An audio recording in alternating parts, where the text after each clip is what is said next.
All right, welcome to your personal deep dive into the world of finance and investing. We're going to be looking at Tony Robbins' book, Money, Master the Game. Oh, yeah. Great book. It's fantastic. And we're going to be, extracting some of those golden nuggets of wisdom from some of those, big names in finance. Yeah. And we're not going to bore you with like a bunch of technical jargon. Absolutely not. This is all about, think of it as like your cheat sheet to financial freedom. I love it. So, when you think about personal finance, like what comes to mind?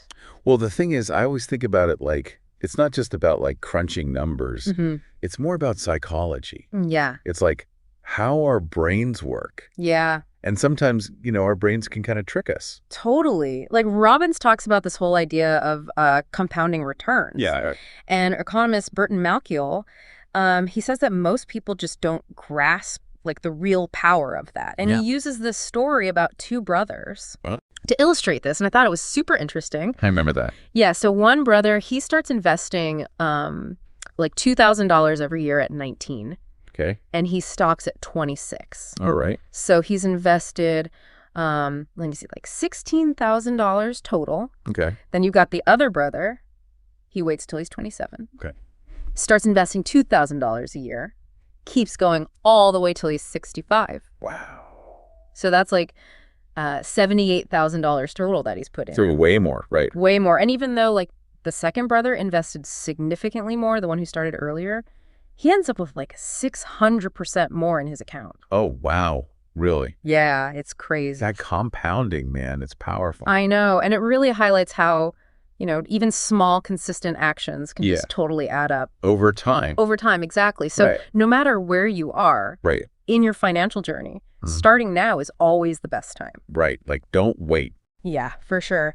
Now, Robbins also brings up these things called cognitive illusions. Cognitive illusions, what are they? Yeah, so it's like these mental shortcuts our brains use to make decisions, but they can backfire on us. Oh. Especially when it comes to like money stuff. Oh, I see. And he interviews this behavioral economist, Dana Riley, who gives this like mind-blowing example. Okay. You're at the DMV. Okay, I've been there. And they ask you if you want to be an organ donor. Right. Yeah. Seems like a pretty straightforward decision, right? Yeah. Seems like it. But the way they phrase that question, or even just where you are in that moment, can actually like influence your answer. Really? Yeah, even if it feels like you're making this total free choice. Uh-huh. So it makes you wonder, right? Like, are we always as rational as we think we are? So how do we avoid these traps and actually make better decisions when it comes to money? Well, Robbins, he's like a big advocate for having, a trusted financial advisor to kind of, guide you. Oh, okay. And he gets it. There's a lot of distrust out there when it comes to financial professionals. Oh, I can definitely see that. With all the, bad advice and fees you hear about. Yeah. And so he says, look for a fiduciary advisor. Okay. Someone who is legally bound to act in your best interest, not theirs. Oh, that makes sense. Right. And he mentions this company called Stronghold Financial. Stronghold Financial. Yeah. And they're really trying to make that transparent advice, conflict-free advice more available. Okay. And not just for, wealthy people, but for everybody. Oh, that's cool. And they have this really interesting thing, a free online review service. A free online review service. Yeah, and you connect like your accounts and they give you this analysis and you can see like, oh, where can I improve? Are there hidden fees that I'm not aware of? Right, yeah. And it's really, kind of like a checkup. Like a financial checkup. Yeah. That's a good idea. Exactly. And they even have a network of these fiduciary advisors all across the country if you'd rather work with somebody face to face. Oh, that's good to know. So now let's talk 401k. Okay. Specifically target date funds or, you hear people say TDFs. Right. They're often the default investment.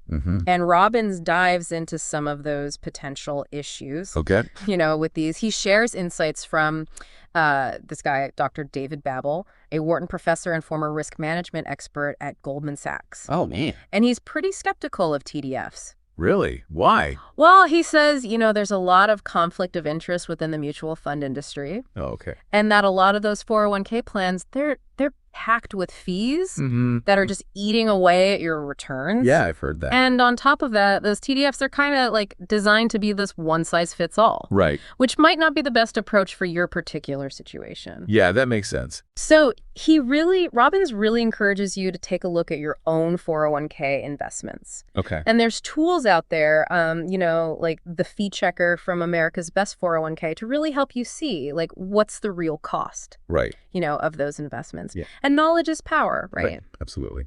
Okay, so sticking with retirement savings, let's look at Roth IRAs. Okay. Robbins is a big fan, especially, if you're in that lower tax bracket right now. Gotcha.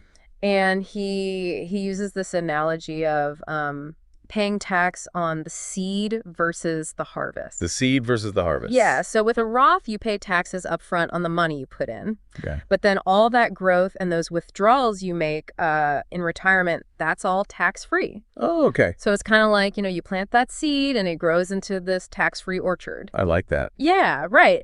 And that can be really beneficial, if those tax rates increase in the future. Yeah. You're basically locking in today's rates. Right. On all those future earnings. It's not just about making money. It's about keeping it. Exactly. Welcome back to our deep dive into Tony Robbins' money. Master the game. Yeah, we're back. We've covered some, pretty good ground so far. Yeah, we have. But now it's time to get into, like, those mental and emotional barriers that can sometimes hold us back from reaching our full financial potential. Absolutely, yeah. This is where things get really, really interesting, I think, because Robbins, he makes this point that, mastering your money, it's not just about understanding, like, financial concepts or whatever. Right. It's about mastering your own mindset. Totally. And your behaviors. Like our own internal psychology. Yeah. Those stories we tell ourselves can be so powerful. Yeah. For sure. And he talks about these breakthroughs. Breakthroughs. Yeah, and these are like pivotal moments when we shift from those limiting beliefs to more empowering actions. Okay. And he says there are 3 key elements involved: strategy, story, and state. All right, so strategy, story, and state. Yeah, so strategy, that's pretty straightforward. It's having a plan. Right. Knowing the rules of the game, so to speak. Exactly. But even with the best plan, right? We can totally sabotage ourselves if we've got, like, all this negative self-talk going on. Yeah. Or limiting beliefs. For sure. So that's where story comes in. It's recognizing those narratives, those stories we might have about, like, oh, I'm not good with money, or investing is too risky, or I'll never achieve financial freedom. Yeah, that makes sense. We've got to rewrite those stories. Okay, so how do we do that? Well, it starts with shifting from that scarcity mindset to one of abundance. Abundance, yeah. So instead of focusing on what we lack, we, focus on what we have. Okay. What opportunities are there? What resources do we have? So it's like a mental shift. Totally, yeah. Right. And that brings us to state, that third element. State, okay. And Robbins emphasizes, how important our physical and emotional state is in, shaping our actions. Right. And he brings up the work of social psychologist Amy Cuddy, who showed that, just changing your posture for a couple minutes can actually change your hormone levels. Wait, really? Yeah. And it can increase testosterone and decrease cortisol. Wow, just from changing your posture. Yeah. That's incredible. So if we do those power poses. Power poses, like what? Like, Wonder Woman. Oh, right. Standing tall. Hands on our hips. Hands on the hips. It primes our brains for confidence and, taking risks. So you mean our body can actually influence our minds? Totally. That's fascinating. Yeah. And Robbins takes this idea even further. Okay. Suggests practices like gratitude and, visualization. Visualization. Yeah. Okay. To cultivate, like, that more positive emotional state. He encourages people to identify 3 specific financial goals. He calls them the 3 to thrive. And then really visualize, like, achieving them and feeling those emotions associated with success. Okay, so it's like you're almost reprogramming your subconscious mind. Exactly. Like aligning your thoughts and feelings and actions to achieve those goals. Totally. And it's about creating, like, this powerful force for achieving those aspirations, It's a powerful idea. But how do we actually figure out how much money we need to be financially free? That's a great question. That can feel really overwhelming for a lot of people. It definitely can. But Robbins, he walks us through, like, this pretty simple exercise to figure out your needs. Okay. And it starts with those basic living expenses, right? Like, what do you need to survive? And then it builds from there. Okay. Adding in like any desired luxuries or experiences. So it's personalized. Yeah. To your own lifestyle. Exactly. And he emphasizes the importance of like breaking down those goals into smaller, more manageable chunks. That makes it less daunting. Yeah. And he encourages us to define 3 levels of financial freedom. 3 levels? Yeah. Security, vitality, and independence. Okay, so security, vitality, and independence. What do those mean exactly? Okay, so security, that means having enough income to, cover your basic needs. Right, the essentials. Yeah. Vitality, that's having the resources to enjoy more experiences, pursue passions. Okay. And then independence, that's like, the ultimate freedom. Right. You're not tied to a job. You can live life on your terms. That's the dream. Exactly. Yeah. And by quantifying those different levels, you can like create a roadmap. Oh, I see. Like a plan to get there. Yeah. Speaking of getting there, are there ways we can actually speed up that process? I would love to know. I bet. Well, Robbins suggests focusing on 3 key areas. Okay. What are they? Saving more, earning more, and reducing those pesky fees and taxes. Those are always a pain. I know. He brings up the Save More Tomorrow plan, which it automatically increases your savings rate over time. Oh, that's interesting. Yeah. It's like painless saving. I look at that. And he also encourages people to, find ways to boost their income. Okay. Whether it's a promotion, a side hustle, starting a business. Right, multiple streams of income. Yeah. And investing in ourselves too, Yeah. Learning new skills, keep developing yourself. Always be growing. Exactly. He's a big advocate for continuous learning. Love it.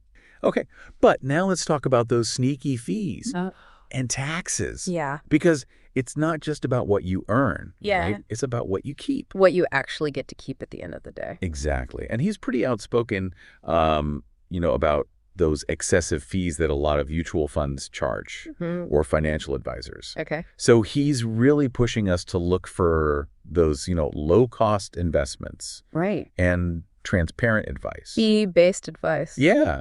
And he even gives like specific tips on how to reduce those costs. Oh, like what? Like using index funds, finding those fiduciary advisors that charge a flat fee rather than commissions. Yeah, that makes sense. And he dives into some, tax optimization strategies. Okay. Highlighting the benefits of accounts like Roth IRAs and 401ks, which, offer those tax advantages. Yeah, for sure. So understanding those tax principles can really be a game changer. Totally. So we've talked about saving more, earning more, minimizing fees. But what about how we actually invest that money? Yeah, where do we put it? Right. So Robbins, then, he shifts gears to the world of asset allocation. Asset allocation. Yeah. So it's basically how you spread your investments across those different asset classes. Right. Like stocks, bonds, and real estate. Exactly. And he interviews like a whole bunch of experts. Wow. Hedge fund managers, institutional investors, Nobel laureates. Oh, wow. To get their insights on, how to build a really robust portfolio. Okay. And he addresses this misconception that diversification just means, spreading your money around. Right. Like in stocks and bonds. Right. Like a little bit of everything. Exactly. He says true diversification involves allocating your assets based on like their risk. Okay. And their reward. And how they correlate with each other. How they correlate. Yeah. Like if one goes up, does the other go down? Yeah, I see. Things like that. He points out that just blindly following like, a traditional portfolio. Okay. Like you hear that 60-40, 60% stocks, 40% bonds. Right. That might not be as safe as you think. Really? Yeah. Especially when the economy gets, a little rocky. I see. And that's where this concept of an all seasons portfolio comes in. All seasons, okay. Yeah. And it's based on Ray Dalio's all-weather strategy. Right. The Bridgewater guy. Exactly. And it focuses on building a portfolio that can perform well in all those different economic conditions. So like good times and bad times. Yeah. Exactly. Whether it's, high growth, a recession, or even, periods of high inflation. Okay. Dalio's approach is all about including, assets like gold, commodities, which can act as a hedge. A hedge against inflation? Yeah. And market volatility. So the all seasons portfolio, it's not about chasing the highest returns. Right. It's about stability. Creating that foundation. That can weather the storm. Exactly. And Robbins, he actually gives a sample asset allocation based on Dalio's principles. Oh, that's helpful. It's a great starting point. Yeah. But of course, asset allocation, it's not one size fits all. Right. It needs to be, tailored to your own goals, your risk tolerance, your time horizon. Yeah. It's definitely worth talking to a financial advisor about. Okay. To, get that personalized plan. So we've got our savings, our investments, but what about creating those streams of income that, just flow in? Oh, yeah. Without requiring us to work constantly. That's the dream. It is. Robbins tackles that too. Okay. And dives into the world of passive income. Passive income. I like the sound of that. He explores different strategies, real estate investing, dividend-paying stocks. Okay. Even creating, things like online courses or ebooks. Right. It's about building those streams of income that give you security, flexibility, and maybe even, the freedom to just pursue your passions and live life on your own terms. It's all about freedom, right? Totally. But we also have to protect the wealth we've built. Right. Right? Safeguard it. So Robbins, he really stresses the importance of protecting yourself from those potential risks. It is, okay. Like, market downturns, inflation, lawsuits even. Yeah, unexpected expenses. Exactly. So he recommends building a solid financial safety net. Okay. That includes, an emergency fund, having the right insurance coverage, and, maybe even exploring legal structures. Like trusts. Yeah, trusts to protect your assets. Yeah. And we can't forget about having a clear estate plan. Right. Which makes sure that your wealth is distributed according to, your wishes, that your loved ones are taken care of. It's about peace of mind. Exactly. It's about knowing that everything's handled. Yeah. No matter what happens. I like that. He dives deep into this concept called freedom, creating your lifetime income plan. Yeah, that's a good one. Which is all about making sure you have that steady stream of income in retirement, especially these days. Yeah. With pensions disappearing and people living longer. He explores strategies like annuities, Annuities, okay. which guarantee income for life. Oh, it's good. And other investment options that try to balance growth and income. So finding that sweet spot. Yeah, it's about finding that right mix that really supports your lifestyle in retirement. He emphasizes, tailoring that strategy to your individual needs, your risk tolerance, your goals. Yeah, and of course, this is where a trusted financial advisor can be really valuable. Well, absolutely. Someone who can guide you through all the, complexities. The ins and outs of retirement planning. Yeah. Before we move on, let's just recap some of the key takeaways from this segment. Okay, sounds good. We've looked at those mental and emotional barriers, right? To financial success. Those limiting beliefs. Exactly. Yeah. And how we can rewrite those stories. Yeah. And then we looked at practical ways to save more, earn more. Reduce fees and taxes. And taxes, yes. And then we really delved into asset allocation. Diversifying that portfolio. Yeah. Creating that diversified portfolio that can weather any storm. Right, the all-seasons approach. Yeah. We also looked at passive income and protecting what we've built. Exactly, yeah, it's all connected. Okay, so we've covered a lot of ground in our deep dive into Tony Robbins' money.